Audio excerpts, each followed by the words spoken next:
Assalamualaikum warahmatullahi wabarakatuh. Perkenalkan, nama saya Winaya Febriani. Saya dari kelas 11 BDP 1. Di sini saya akan coba mempresentasikan menatap masa depan dari peradaban Islam masa modern.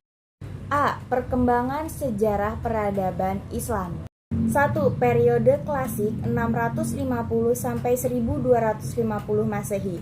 Fase ekspansi, diintegrasi, dan puncak kemajuannya. Di zaman inilah wilayah Islam terbentang luas mulai dari Afrika Utara sampai ke Spanyol di bagian barat dan mulai dari Persia sampai ke India di bagian timur. Daerah-daerah itu tunduk pada kekuasaan khalifah yang pada mulanya berkedudukan di Madinah, kemudian di Damaskus dan terakhir di Baghdad. Fase disintegrasi. Di masa ini, keutuhan umat Islam dalam bidang politik mulai pecah, kekuasaan khalifah menurun, dan akhirnya Baghdad dapat dikuasai dan dihancurkan oleh Hulagukan di tahun 1250 Masehi.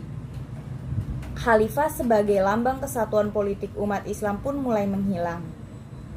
2. Periode pertengahan 1250 sampai 1800 Masehi.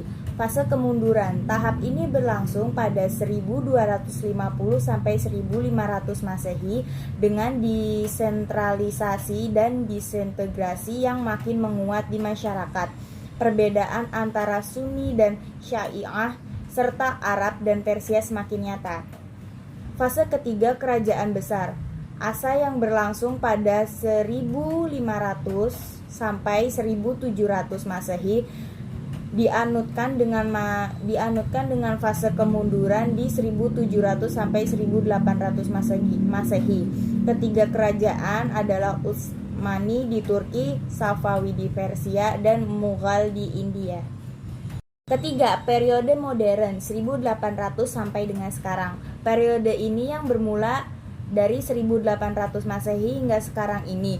Umat mencari tahu penyebab kejatuhan Islam. Para pemimpin dan pemuka Islam memikirkan bagaimana meningkatkan mutu dan kekuatan umat Islam.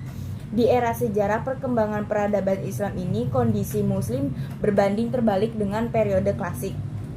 Umat Islam yang awalnya menjadi pusat peradaban kini kagum pada perkembangan budaya dan kemajuan kelompok masyarakat lain.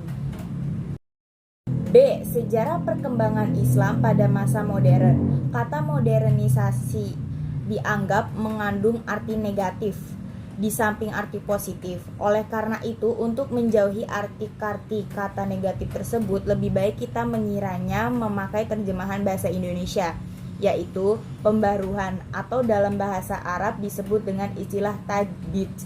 Yang pembaruan dilakukan sebenarnya adalah usaha reformasi dan kebangkitan kembali dalam upaya meningkatkan keadaan menuju yang lebih baik. C. Gerakan pembaruan Islam di berbagai negara. Saat gerakan pembaruan di Arab Saudi, salah satu pelopor pembaharuan Islam di Arab Saudi adalah aliran Wahabiyah yang sangat berpengaruh di Arab pada abad ke-19. Pelopornya adalah Muhammad Ali bin Abdul Wahab yang berasal dari Najd, Arab Saudi. Gerakan pembaharuan di Mesir pada tahun 1798 Masehi, Mesir diduduki oleh Napoleon, sehingga saat itu Mesir dijajah oleh Prancis. Invasi inilah yang menjadikan salah satu gerakan pembaharuan di Mesir. Berikutnya, gerakan pembaharuan di India dan Pakistan. Ide pembaharuan di India dan Pakistan dicetuskan oleh Syekh Yulia pada abad ke-18. Kemudian diteruskan oleh anaknya Syekh Abdul Aziz dan dikembangkan oleh Syed Ahmad Syahid. Dan di tangan beliau, ide-ide pembaharuan inilah mulai muncul. Selanjutnya ada gerakan pembaharuan di Turki yang dimulai pada abad ke-15 yang dipelopori oleh Sultan Mahmud ke-11. Pembaharuan yang dilakukan oleh Sultan Mahmud ke-11 ini antara lain menyangkut masalah politik, contohnya menghilangkan jurang pemisah antara penguasa dan rakyat dan pembatas kekuasaan. Berikutnya ada gerakan pembaharuan di Indonesia. Syekh Ahmad Syarkat, pendiri organisasi Al-Isyrat dan Jamilatul Khair, merupakan tokoh yang sangat berpengaruh terhadap gerakan pembaharuan di Indonesia pada abad ke-10. Namun setelah gerakan pembaharuan Islam di Indonesia dipelopori dengan datangnya Haji Miskin dan kawan-kawannya ke Minangkabau. Berikut ini adalah tokoh-tokoh pembaharuan dalam pemikiran Islam. Ada Muhammad bin Abdul Wahab, Jamaluddin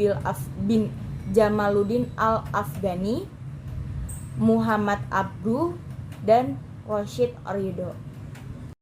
D. Menunjukkan perilaku yang mencerminkan perhayatan perkembangan Islam di masa modern.